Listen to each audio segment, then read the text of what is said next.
Ha llegado el momento de presentaros este espacio de reflexión en esta mañana, este estudio bíblico, y continuamos con el Nuevo Testamento. Llegamos a Hechos capítulo 7, defensa y muerte de Esteban. Como hemos compartido en las últimas semanas, la iglesia crecía mucho en aquellos días porque los obreros eran valientes y atrevidos. Anduvieron por todas partes predicando la palabra del Señor. Pero el número de discípulos creció tan rápido en Jerusalén que incluso un grupo de sacerdotes estaba obedeciendo a la fe. Y no es extraño, la gente tenía lo que en todos los tiempos han ambicionado: pruebas de lo invisible. La resurrección de Jesús era un hecho público y asimismo la venida del Espíritu Santo, cumpliéndose lo que dijo el apóstol Pablo ante Agripa, dijo que estos sucesos no han acaecido en ningún rincón. Pero los hombres son siempre hombres, con su tendencia a equivocarse y a murmurar unos a otros. Como tenían todos los bienes en común por la prudente fe y el desprendimiento de los más ricos, hubo murmuración de los griegos contra los hebreos de que olvidaban a sus familias por no ser del pueblo privilegiado llamado por Dios. Ante esa dificultad, resolvieron esta situación de varias maneras. Nombraron diáconos que estaban pendientes de la palabra, de las escrituras. Abiertamente cubrían las necesidades de las personas. De esta forma, los apóstoles quedaron más libres para los ministerios de oración y la predicación. Esto sucede también en nuestras iglesias.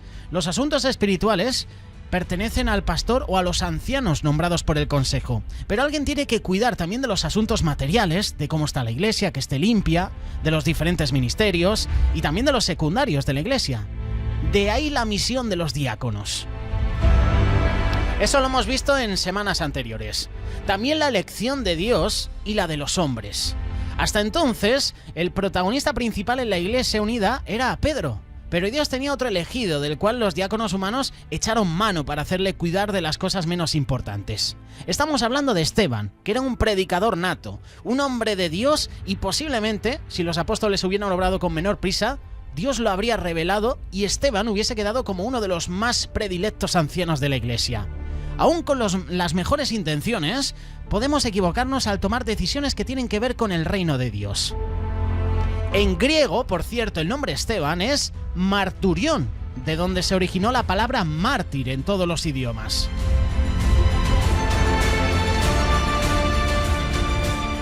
Seguramente tú te has preguntado, ¿por qué Dios, que había elegido como líderes de la iglesia a los apóstoles, permitió que un hombre como Esteban viniese a ocuparse de deberes materiales y no le libró de la muerte, un hombre cuyas dotes espirituales quedaron plasmadas, como hemos mencionado la semana pasada? Los dotes espirituales de Esteban: lleno de fe, del Espíritu Santo, lleno de dones y también de sabiduría, de un alto carácter cristiano. Un notable ejemplo para los cristianos y particularmente los mártires de todos los siglos. Un maestro de santidad. Desconocemos mucho de lo que hay más allá de la muerte, pero sabemos que Dios no se equivocó cuando permitió que Esteban cayera en manos de sus enemigos. No podemos atribuirlo a la casualidad ni a un injusto proceder de parte de Dios. Lo que sabemos es que para Dios los muertos viven, y si viven, ¿no tendrán algún empleo en el mismo cielo? ¿Para qué vivirían?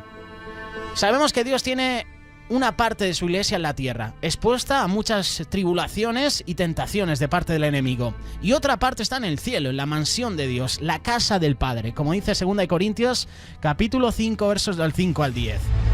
Se nos habla de la disposición que debemos tener los cristianos de hacer cosas agradables al Señor, tanto cuando estamos en la carne como cuando somos desnudados de ella. En Apocalipsis 14:13 dice: bienaventurados a los que mueren en el Señor. No podemos hacer suposiciones más allá de lo que tenemos revelado en la Biblia, pero es lógico pensar que no es ninguna bienaventuranza el tener simplemente un cuerpo pudriéndose en la tierra, sino que se refiere al alma, al ser espiritual, a ese ser que va a Dios el día que es arrebatado de su cuerpo.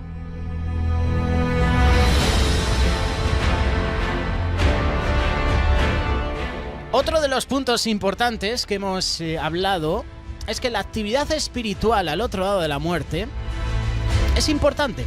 ¿Es el cielo una universidad de almas?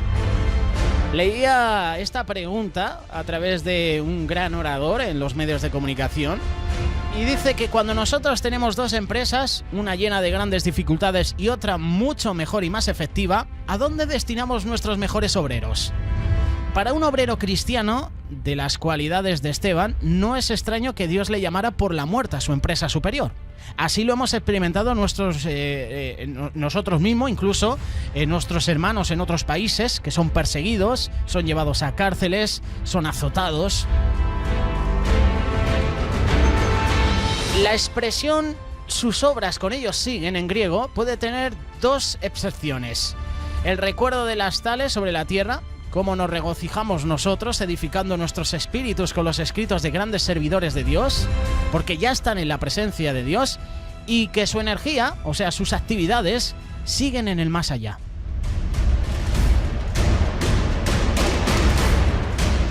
Lo que me gusta de toda la historia de Esteban, es el triunfo espiritual de Esteban.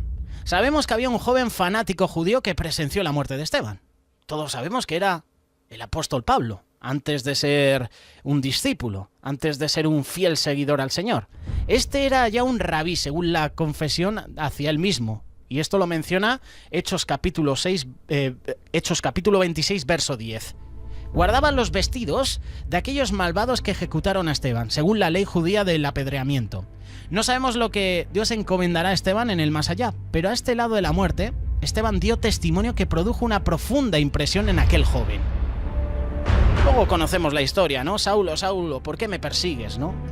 Esto hizo caer de sus ojos la venda de sus prejuicios raciales que había obtenido desde su niñez y en sus estudios de rabino en Jerusalén. ¿Por qué me persigues?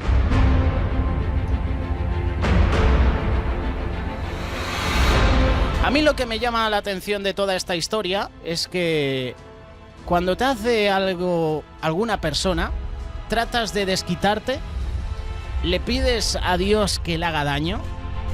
Ni Esteban ni Jesús hicieron eso. Padre, perdónales porque no saben lo que hacen. Y es la pregunta que yo te quiero hacer en esta mañana. Cuando alguien te hace algo malo, ¿tratas de ofenderle? ¿Tratas de hablar mal de él? ¿Intentas desquitarte? Esteban y Jesús fueron buenos hasta con los que fueron crueles con ellos. Y nosotros como cristianos tratemos de copiar eso.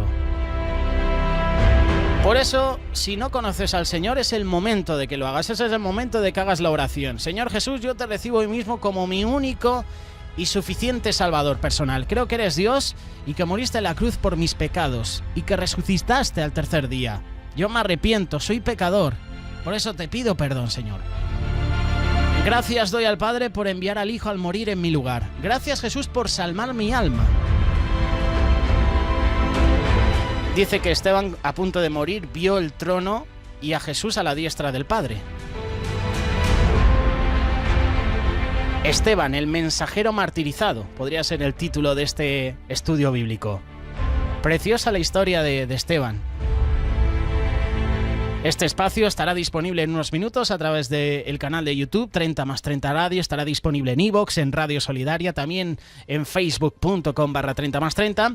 Y yo te invito a que si tienes alguna duda, alguna pregunta, te invito a que nos dejes tu pregunta, nos dejes tu sugerencia. Déjanos tus comentarios, apórtanos reflexiones. Si en algo me he equivocado, que seguramente en algo seguro que me he equivocado, te invito a que me corrijas. Deja tus comentarios. Hoy con nosotros, la defensa y la muerte de Esteban. Hechos capítulo 7.